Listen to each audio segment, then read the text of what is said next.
And when we think about gluttony, we have to think about the Bible, because gluttony is in the Bible 4 times. One of the verses that really struck me is in Philippians 3:19. It says, their end is destruction, their God is their belly, and they glory in their shame with minds set on earthly things. So think about what that means. Their God is their belly. When we look at that, that kind of scares me to think about food that way, that I have created food to be a God in my life. And anything in excess keeps your focus on the excess, and it separates you from God. Gluttonous behavior can separate you from God. When you focus more on the food, the grocery shopping trip, or the alcohol or the soda, or anything, the excess of exercise, then you don't find yourself focusing on Jesus Christ. When you find yourself reaching for these things to satisfy those needs in your heart, you're less likely to focus on Jesus Christ. You don't wake up and go, many people wake up and they go, oh, I wonder what I'm going to have for breakfast. Where are we going to go for lunch? Oh, what are we going to get for dinner? Instead of waking up saying, hey, how am I going to spend time with God today? Am I going to spend time with God in the morning and in the afternoon? Do I have time at night? Look at that behavior and replace that gluttonous thought process in whatever the area is in your life.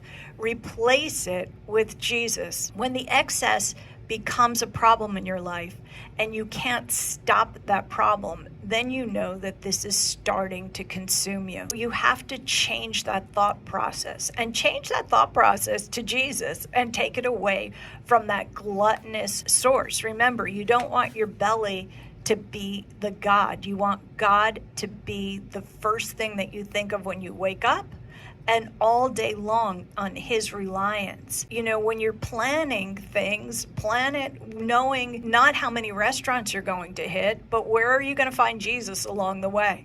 How are you going to change that behavior to look differently in your life? When your focus shifts from God to us, it makes a difference. You want to shift it from us and our bellies on to God. And how many, we find plenty of time to eat, we find plenty of time for shopping, we find plenty of time for all of those things. We have to really start digging in now onto this spiritual journey, because that's going to be our sustenance. Our sustenance is in Jesus Christ. We have to plant our feet there and make that the behavior that supersedes all of the other things that we do. Yesterday I had a woman come in the store, and she was going in for surgery today, and she's had different things happen. So I said, can I pray for you?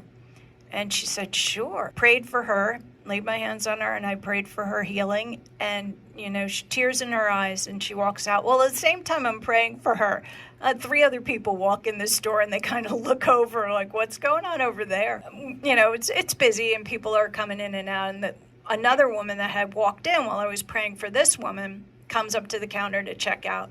And she looks at me, and she leans over, and very sheepishly she goes to me, I believe in prayer. Can you pray for me too? Aww. And that was the best moment I believe I've had in the store. I mean, that is why I do what I did. God brought me here to heal and help his people, and that's why I say the things I do. That's why I do the things I do. I do it for his glory.